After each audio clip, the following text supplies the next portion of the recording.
தர்மம் நிச்சயமாக ஓடியிட்ட பிச்சையும் உவந்தளித்த தர்மமும் சாடியிட்ட குதிரை போல ஓடி வந்து நிற்கும். நான் சத்தியமா எழுதித்தரேன்.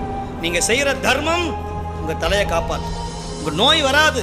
ஆதி தெய்வீக, ஆதி பௌதிக, ஆதி ஆத்மீகம் என்பக்கூடிய எந்த விதமான துன்பமும் வராது. உங்க பணம் நோய்க்கு போகாது, திருட்டுக்கு போகாது, வியாதிக்கு போகாது, வேற வம்பு வழக்குக்கு போகாது. தர்மகாரி கோயிலுக்காக தர்மம் பண்ணுங்க, சுவாமி அபிஷேகத்துக்கு பண்ணுங்க, சுவாமி நைவேத்தியத்துக்கு பணம் கொடுங்க, விளக்கறிக்கை எண்ணெய் கொடுங்க, அநாத ஆசிரமங்களுக்கு உதவி செய்யுங்க, சத்காரியத்துக்கு உதவி செய்யுங்க, ஏழை பிள்ளைகளுடைய படிப்புக்கு உதவி செய்யுங்க.